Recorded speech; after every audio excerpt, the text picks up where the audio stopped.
üzərində müdrik rəhbərimizin fəaliyyətinin Dövlət Təhlükəsizlik Komitəsindəki dövrü, Sovet Azərbaycanına rəhbərlik etdiyi dövr və SSR rəhbərliyində təmsil olunması və həyatının siyasi təzyiqlər və mənəvi repressiyalar barəsində geniş və əhatəli məlumat vermişik. Bugün isə həmin çıxışlarımızın davamı olaraq qeyd edildiyim kimi İtaliya fəaliyyətinin həyatının ən çətin dövrlərini əhatə edən və müasir dövrün üçün, Azərbaycanın gələcək inkişafı üçün müstəqil dövlət quruculuğunda xüsusi yeri olan Naxçıvan dövrü barəsində məlumat vermək istərdim.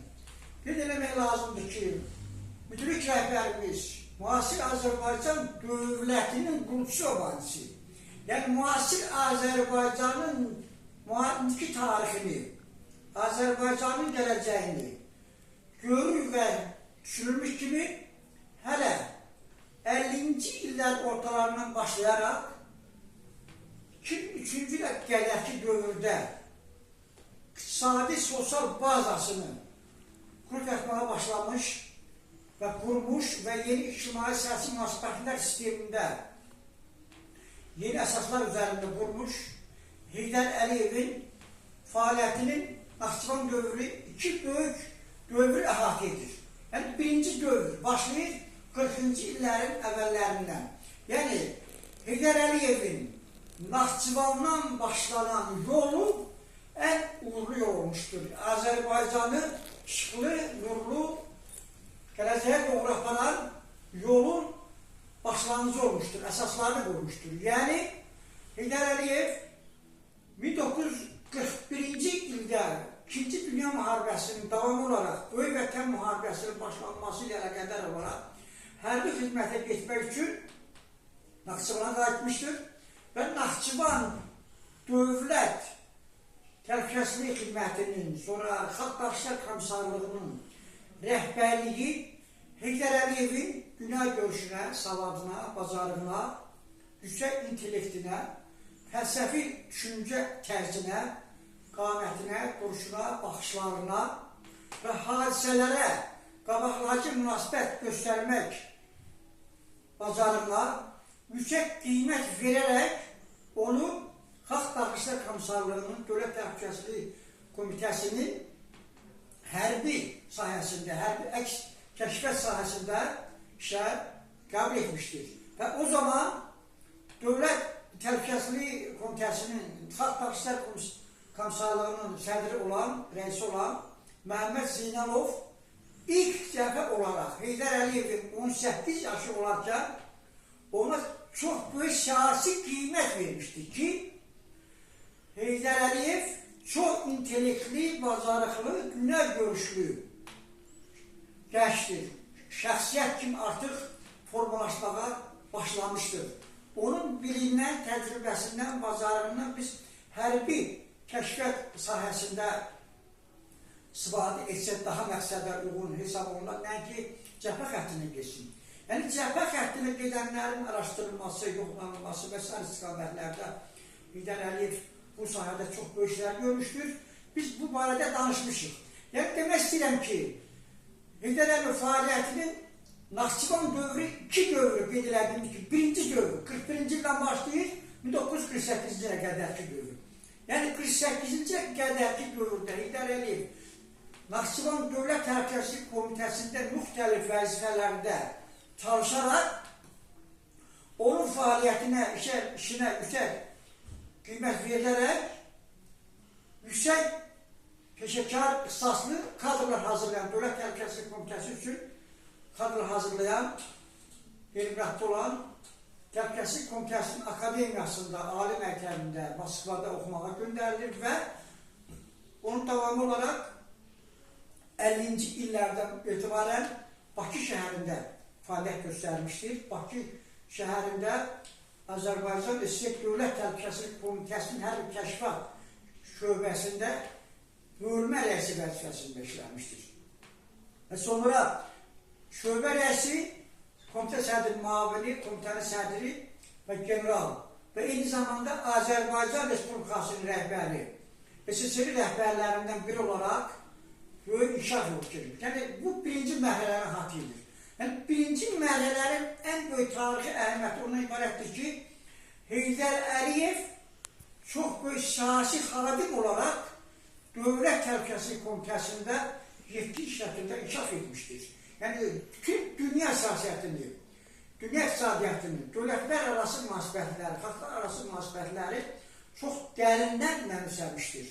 Və ona görə də tərkibində olduğumuz Sovet dövlətinin rəhbərliyi Heydər Əliyevin bilindən, bacarığından, qabiliyyətindən, dünya görüşündən, dünyada baş verən proseslərə dərindən bələd olması və bu prosesləri müdaxilə etmə qabiliyyəti və ona qarşı qabaqlayıcı tədbir görmə qabiliyyətindən istifadə etmək üçün onu SSR rəhbərliyinə rəl çəkmişlər. Yəni, Heydər Əliyevin fəaliyyətinin birinci dövrü barəsində biz geniş və hattəli məlumat verdiyincə görə bugün birinci mərhələ haqqında qısa konkret məlumat veririk və başlayır ikinci mərhələsi. Yəni, ikinci Naxçıvan dövrünün birinci mərhələsi Heydər Əliyevin dünya miqyasında yetkin siyasi xaradim olaraq tanınmasına, SSR rəhbərlərində birinə çevrilməsinə gətirib çıxarmışdır. Yəni, müasir Azərbaycan dövlətinin iqtisadi sosial bazasının qurucusu olaraq yetişdirmişdir, formalaşdırmışdır və dünya miqyasında tanınmasına gətirib çıxarmışdır. Və ikinci mərhələ başlayır 1990-cı ildən 93-cü ilin 9 iyun tarixinə qədər ki, dövr. Yəni, qeyd eləmək lazım, bir daha qeyd eləmək lazımdır ki, Heydər Əliyevin həyatının siyasi təzyiqlər və mənəvi repressiya illərində, yəni Moskva şəhərində, həyatının təhlükə qarşısında olduğuna görə və eyni zamanda Azərbaycanda gedən ictimai siyasi proseslərdə Heydər Əliyevin iştirakının, onun bir müdür şəxsiyyət olaraq ifadələrinin, siyasətinin daha böyük əhəmiyyət kəsb etməsini nəzərə alaraq xalqı ilə birgə olmaq, xalqının dərdini şərik olmaq məqsədi ilə Moskvadan ən çətin şəraitdə Bakı şəhərinə gəlmiş, Azərbaycana gəlmişdir və o zaman 90-cı ilin iyul ayının 20-ci tarixində Heydər Əliyev Bakı şəhərinə gələrkən onun həyatına qəsd edilməsi istiqamətində hakimiyyətdə olan Azərbaycan xalqına qarşı, Azərbaycan xalqının bu gününə, gələcəyinə, sabahına zərbə vurma istiqamətində erməni pərəst mövqedə olan rəhbərlər tərəfindən sui-qəsd hazırlanmışdır. Yəni, zamanda hakimiyyətə can atan Azərbaycan Xalq Cəbhəsi adı altında Sovet dövlətinin rəhbərliyi tərəfindən, yəni Sovet İttifaqı Komünist Partiyasının ideoloji katibliyi tərəfindən xüsusi olaraq ermənilərin maraqlarına uyğun siyasi xətti həyata keçirmək məqsədi ilə yaradılmış Azərbaycan Xalq Cəbhəsi adı altında fəaliyyət göstərən ictimai təşkilatın rəhbər vəzifəli şəxsləri Heydər Əliyevin Bakı şəhərində yaşamasına əngəl törətməyə başladılar. Və Heydər Əliyev Naxçıvana gedərək orada xalqla birgə olmuş və xalqın təklif tələbi ilə Naxçıvanda, Naxçıvan Muxtar Respublikasına rəhbərliyə başlamışdır.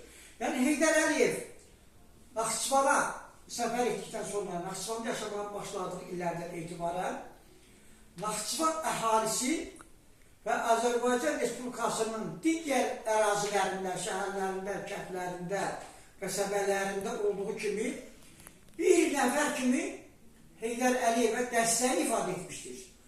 Və Heydər Əliyev Naxçıvan dövründə, həyatının ən çətin illərində, heç bir vəzifə daşımadığı illərdə müasir Azərbaycan dövlətinin siyasi əsaslarını qurmağa başlamışdır. Yəni, müasir Azərbaycan dövlətinin iqtisadi, sosial bazasını hələ 50-ci illərin ortalarından etibarən, daha dəqiq desək 50-ci illərdən başladığı proseslərin davamı olaraq siyasətin, iqtisadi siyasətin, sosial siyasətin davamı olaraq müasir Azərbaycanın siyasi əsaslarını qurub yaratmağa başlamışdır. Yəni bu elə bir çətin vəziyyət idi ki, Heydər Əliyev tam izolyasiya şəraitində idi. Heydər Əliyə qarşı çox böyük qısqanclıq mövcud idi. Hətta onun həyatına sui-qəsdlər dəfələrlə hazırlanmışdır. İcra edilməsi istiqamətində işlər də görülmüşdür. Ancaq xalqın dəstəyi ilə Heydər Əliyev bu cür silahlardan yüksək səviyyədə çıxmışdır. Yəni qeyd eləmək lazımdır ki, Heydər Əliyevin fəaliyyətinin Naxçıvan dövrünün müasir dövrümüz üçün çox böyük tarixi əvəz olunmaz yeri və xidmətləri vardır. Yəni Heydər Əliyev totalitar kommunist rejiminin mövcudluğu şəraitində müasir, müstəqil, demokratik, hüquqi, dünyəvi Azərbaycan Respublikasının siyasi əsaslarını qurmuşdur. Yəni 1918-20-ci illərdə mövcud olmuş Azərbaycan Xalq Cumhuriyyəti tərəfindən qəbul edilmiş üç rəngli bayrağımızı Naxçıvan Muxtar Respublikasının dövlət bayrağı elan etməklə və Naxçıvanın SSR-in tərkibindən çıxarılmasını təşkil etməklə Azərbaycanın dövlət atributlarını, yəni gerbini, himnini, qeyd etdiyimiz kimi üç rəngli bayrağını qəbul etməklə ən yüksək zirvələrə ucaltmaqla deməli, totalitar rejimin, Sovet dövlətinin mövcudluğu şəraitində müstəqil Azərbaycanın siyasi əsaslarını qurub yaratmışdır.